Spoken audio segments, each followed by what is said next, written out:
Good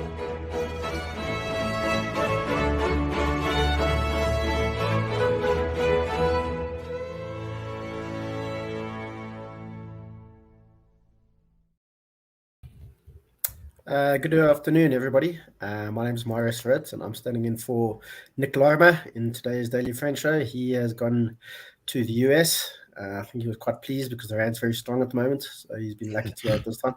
So, but yeah, I'm joined by the indefatigable Terence Corrigan. Hello, Terence. How are you? I'm okay. We got power back after like a 40-hour absence, and now it almost feels like the 1970s. Oh, geez, like, I mean, it's the old joke, what do South Africans use before electricity? Yeah. So, and Michael, how's it going? All good, thank you. We in fact have been relieved of load shedding until I think 4 this afternoon. So I don't know if that's a countrywide condition or just the Western Cape, but yeah, nice to not have to worry about all the ad hoc arrangements that have to be plugged in when the power falls away. For 4 hours. Yeah, and it's one thing not to. Yeah, exactly. It's one thing not to be able to charge your computer. It's another thing, I think, if you've got to make supper and all that kind of stuff. Exactly. But yeah, let's get into it for today, I think.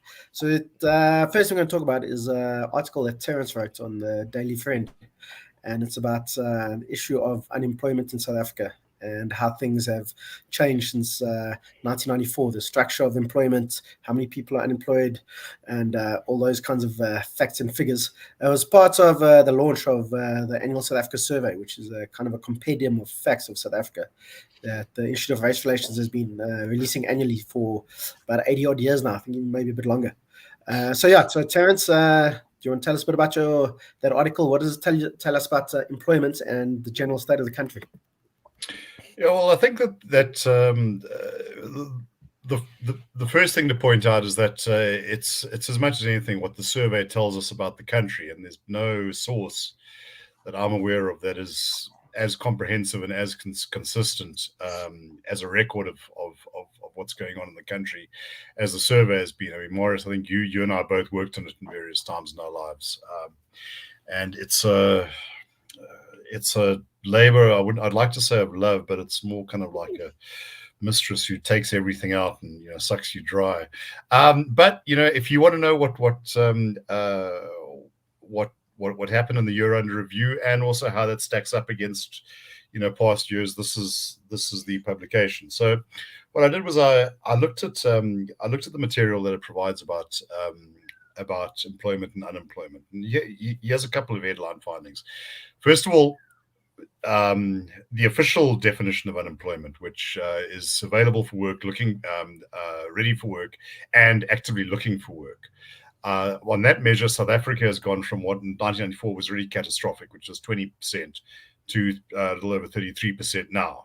Now that's just by global standards catastrophic. At the moment, Greece has an unemployment rate of about 12.2%. This is economically prostrate Greece, where you have people, abandon cars on the side of the road because they can't afford to pay for the petrol to fill them up. South Africa, their unemployment rate and their official unemployment rate is 3 times smaller than ours. If you go into the expanded definition, we're stratospheric, 40% onwards. That dispenses with the requirement that people are looking for work. Okay, so what brought us to this? Well, first of all, I think there's a change in the structure of employment. If you took mining, manufacturing in 1994, that accounted for about 40% of employment. Now that's about half of that. The big winner has been trade and finances. Now, what does this mean? Well, it means that the career choice, the career paths that might have got somebody without much education into the employment market, and provided some prospects of mobility, are increasingly a shrinking part of the job market.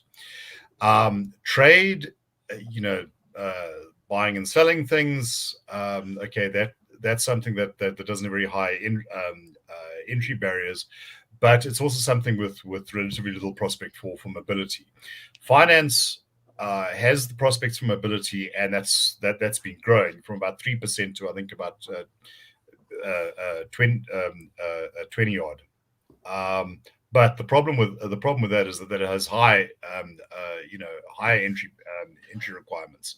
So particularly at the bottom end of the socioeconomic pyramid, millions and millions of people are being frozen out and don't have the prospect of entering. Now, we are very used to talking about things in terms of rates, and that's important. But if you look at the actual numbers, in 1994, about I think it's 1.5 million people under the age of 24 were in employment. Now it's a little over 1 million. In other words, there's something like 500,000 fewer young people are in employment now than were in 1994. This while the economy has grown by about a third, from about 40 million to about 60 million.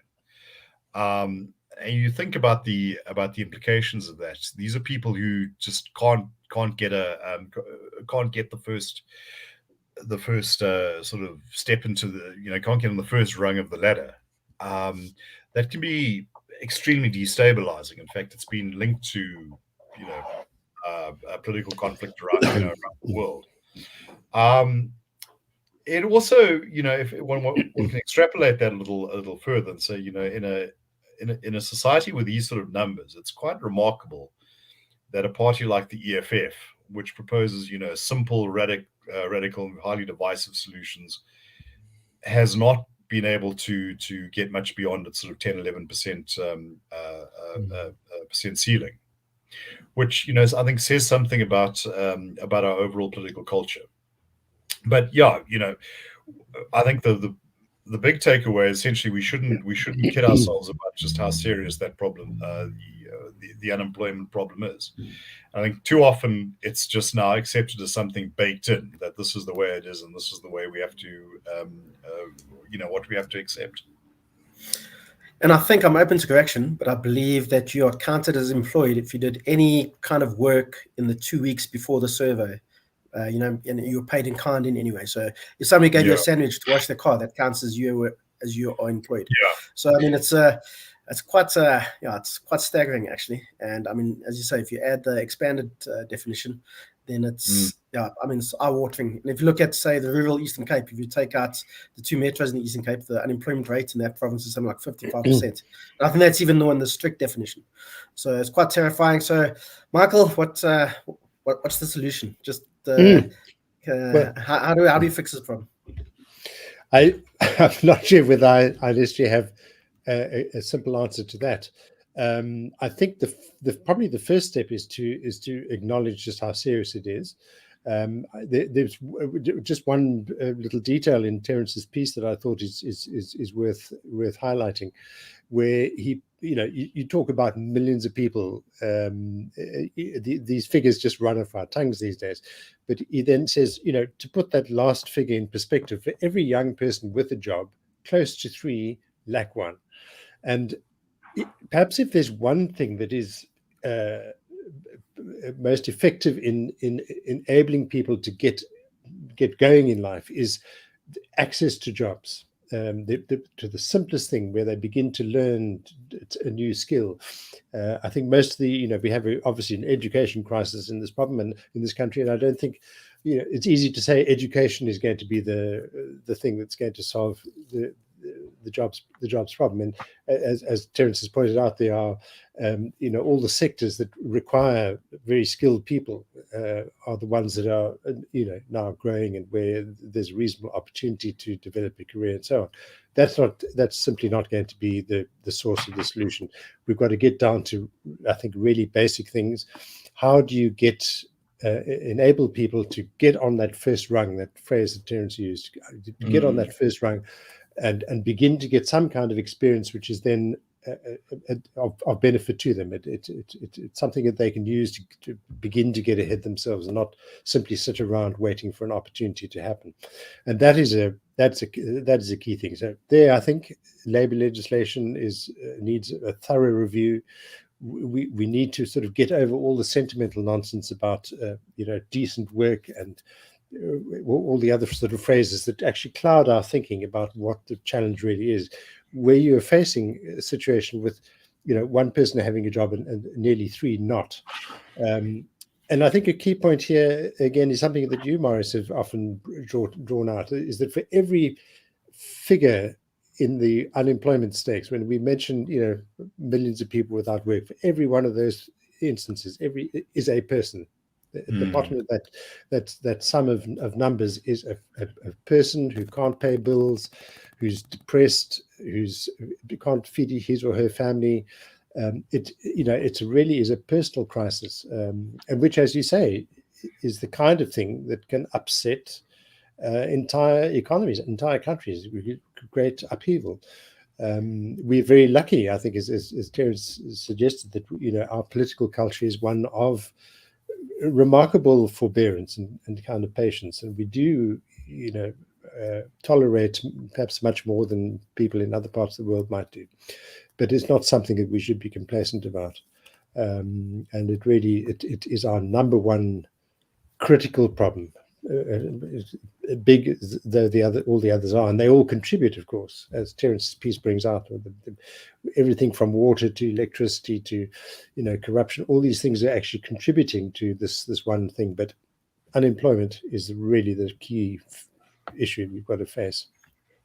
And I think also one of the other issues is, as you say, there's a whole issue of people need to get decent work and so on. I think we can all agree with that, but we don't live in a, highly developed Scandinavian society. That's, we have to work with what we have, not what we wish we had. And we've got to get there. Yeah. Exactly. And I mean, if you have a job with expanded public works program, I believe they can pay you less than the minimum wage. So the government's happy to pay people less than minimum wage, but a company can't. And there's also issues of when you are actually in employment, then there's all kinds of opportunities do get open to you. You can get skills, you network more and all this kind of stuff. So it just really, there's so many knock-on effects from just simply being employed. So, and it's just the biggest catastrophe in this country, I think. So, but I think linked to that is there was a piece today in Business Live by Piet LaRue and Russell Lamberti of Sakelige, and they've raised some red flags about the new Employment Equity Bill. Or Employment Equity Act, rather.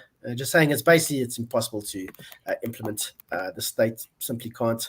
And some people would maybe say they're being a bit alarmist in what they're saying here, but I don't know if they are. What do you think, Michael? Do you think they make some fair points here? Do you think we can criticize them for what they're saying in their article?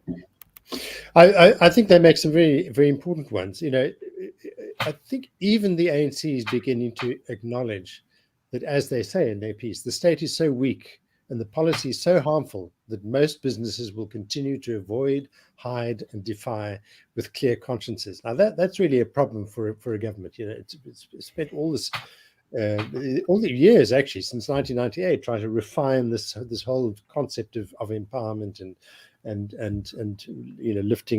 lifting disadvantaged people up, and failing, actually. And this is now the latest iteration of this concept. And it comes at a time when the state really is weak, where it's, the legislation, the regulations are, as they say, absurdly impractical. It's impossible for businesses to comply with it. We have, I'm not sure if we're going to mention it, but another piece on another platform talking about the kind of legal implications. The companies won't be able to fire one person in order to employ another because they have the right color skin. So you've got all these, absolutely bizarre requirements and conditions and challenges, which you're asking a hugely pressured business sector of a society with massive unemployment and huge problems to now confront, to waste their time with, to battle over, to employ lawyers over. It just is absolutely absurd. And I think the key point that they make is that business is really, there's organized business, and all the sycophantic organizations or business formations who are quite happy to sup with the ANC government and just waffle away and say this is all wonderful and transformation is the best. Of course, transformation is wonderful, but this isn't the vehicle. The rest of the business is actually having to come up with solutions to work with organizations like ours to kind of rethink through all these quite basic questions, and to find ways to challenge them. And I think that we're going to see is going to become more prominent. I see there's a comment here by Whiskey Jack Zeta saying practically almost no DG has taken any business to court, and almost no court has found a business. That may all well be maybe true, Terence. But then, what is the point of having these sticks if they're not going to be used? And what is why do we need them if they are just just for show? Then really. Look, I think that it's important to be careful when looking at this. I don't think that that it's accurate what's been said about it's going to force 600,000 people out of work or whatever. But it wouldn't surprise me if no official actually knew or understood that. I think that I think that what the state is doing, which would, to my mind, accord with what it's done in the past, is expanding the options for itself to act as it may see fit. A program of, call it transformation, call it affirmative action or whatever, might have been possible if we were doing 5-6% growth a year, so over a sustained period. If other aspects of the state were working properly, essentially you had to have expansion. Now, to some extent, this is what Thabo Mbeki's idea was, but I think that the conscious decision in 1997 to politicize the state made sure that could never happen, because the state became, I think, the single biggest hindrance to actually creating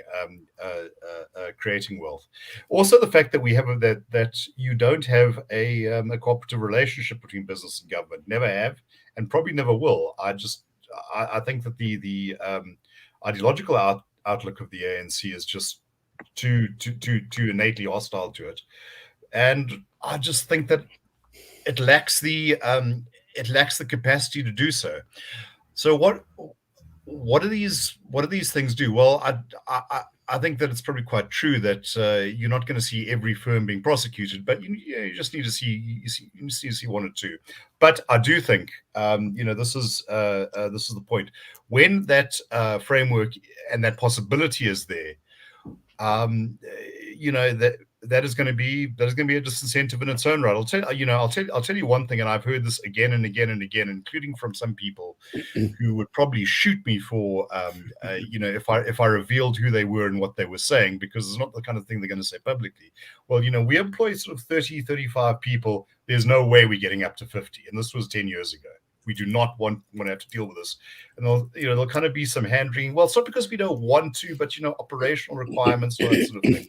So yes, that does provide a massive disincentive to any kind of small business growth. Remember, a successful small business is on its way to becoming a larger business. I mean, we often forget. We often tend, once again, this is the muddled thinking that sees small business as some sort of moral statement. And I think it also just fails to address what the drivers behind our economic malaise in the first place. That you can sort of slip people in. Into positions, but by sort of color coding them. There was another piece by some lawyers, I think from Werksmans in the media, which was saying, well, you can apply for an exemption. Okay, you go and deal with the labor bureaucracy and see, whether you can convince someone, who has no understanding of how business works, doesn't particularly care, but has a spreadsheet where things have to look a certain way, that no, you can't sort of meet these targets, but these targets were designed for his convenience, not for yours. So no, I think it's look, rather like race-based water quotas, expropriation without compensation, mining charters, etc. It's designed to satisfy a certain political and ideological objective, with very little consideration of what is practical. Someone said to me by WhatsApp over the weekend, we've lost the plot, and I think actually no, this is the plot. It may be incoherent, it may be damaging, but yeah, there is a certain logic behind it. Yeah, I think if it's about growing an elite kind of whatever you want to call it, and not about actually creating jobs for people at the bottom, then I think it's all quite it's quite clear what's happening. And yeah, like as I've said before, I mean the only policy we should actually worry about in South Africa is will this create jobs? And I'm not sure that this policy will do that. And yeah, but it's I think it's I'll answer that now to very... make you sure. No, it won't. It will work against that. Like channel my inner Jordan Peterson as I do from time to time. I don't see the issue here. It won't. Exactly. I don't think there's anybody who believes that it will create jobs. And but moving on to a related topic, recently Grwede Mantashe criticized what's called an organization called the Fraser Institute. Every year they go, they do a survey of mining jurisdictions around the world. Some places they look at individual states or rather than countries, but normally South Africa is, and they ask people, they ask mining executives what they think about mining policy in a country, if it's conducive to creating jobs or investment and whatever the case may be. And South Africa always finds itself quite low on these rankings, and South Africa is again pretty low in these rankings. I think you always got to be a bit careful when you do these kind of surveys. They're anonymous surveys of CEOs, so take it from where it comes. But I think there is definitely, so I mean it's just basically people's opinions, but I think it's a one data point that you can use, and I think we all know that South Africa is a fairly hard place to do business in, and if you look at these Fraser Institute rankings, South Africa is quite low down. I think there's only 3 or 4 countries below us, places like Zimbabwe and Venezuela and so on. And we're really going to be left behind. But Michael, do you think any of this criticism is fair from Grwede Mantashe, or do you think he's kind of tilting at windmills?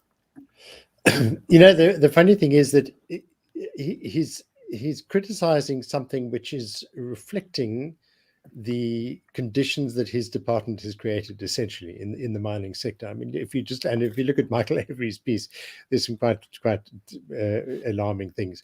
He talks about the backlog of mining rights applications having shot back up to more than 5,000.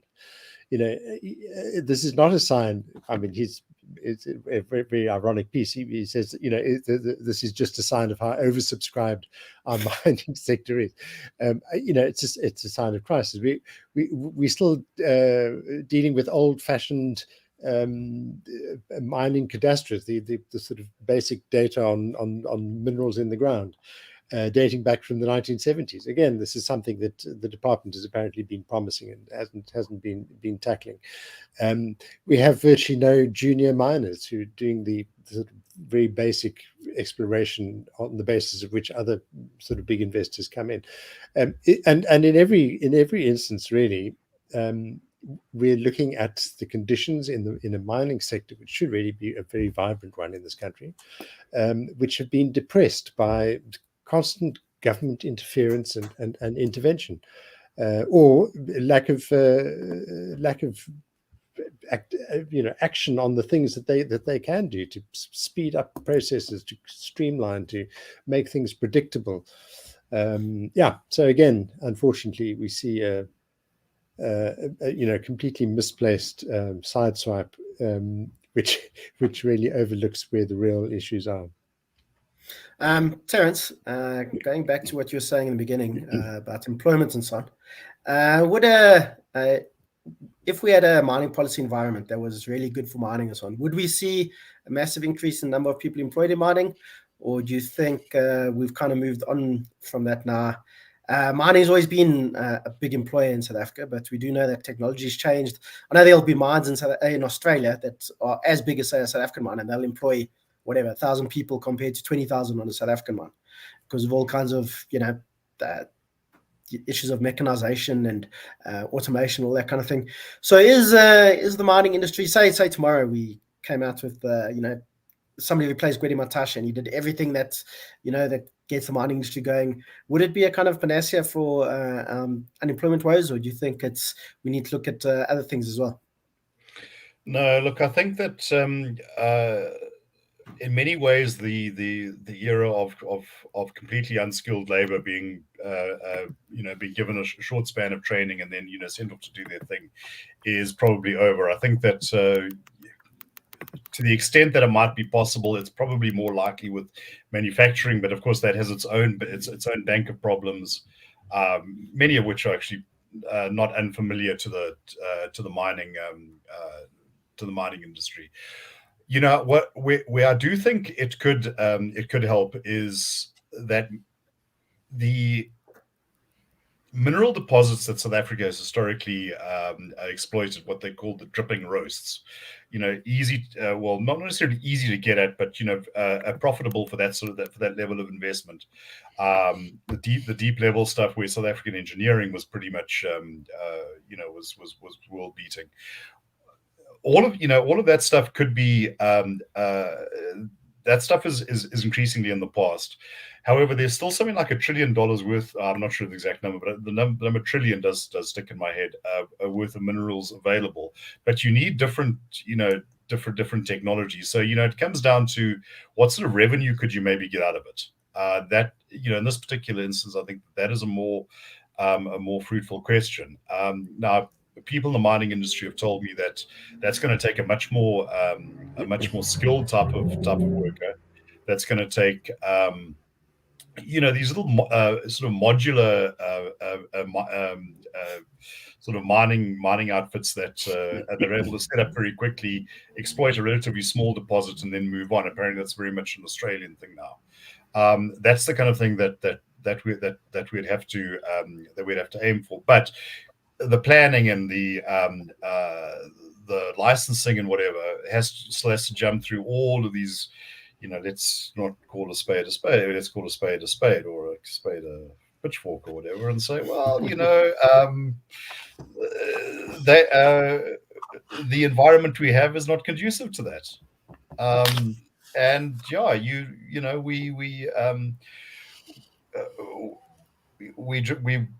we're losing a potential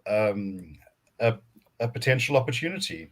But once again, and let me bring this back to what we were just saying about the quotas. Grwede Mantashe's response is very much in the same sort of this is my worldview, this is my paradigm, and this is how I insist on understanding it.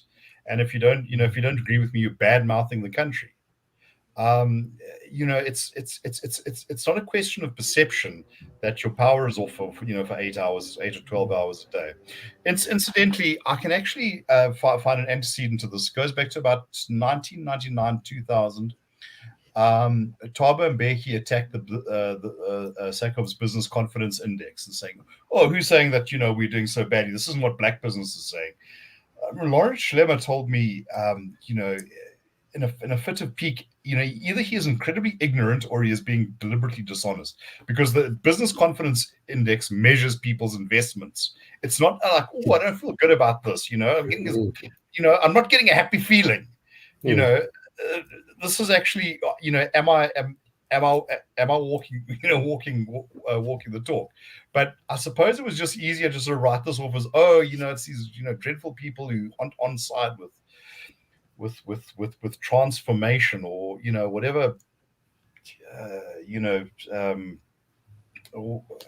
catchphrase you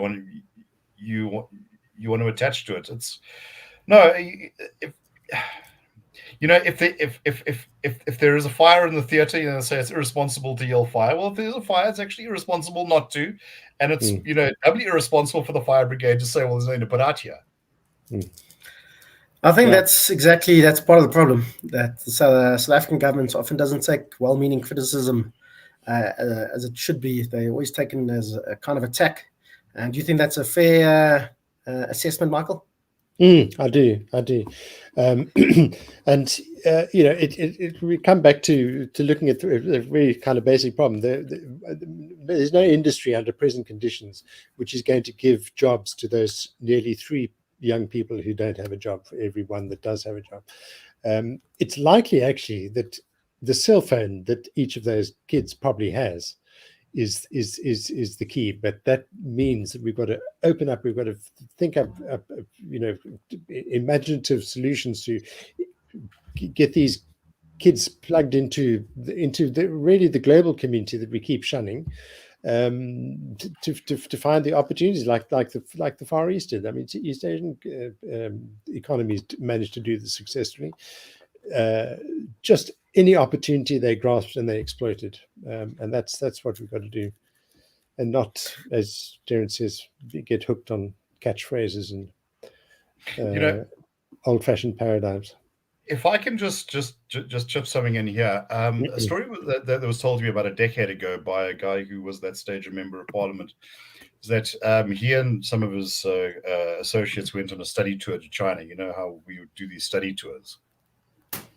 Anyway, one of his fellow parliamentarians said to the Chinese host, "Well, what do you do? What programs do you have for the youth?" And this guy seemed a bit confused.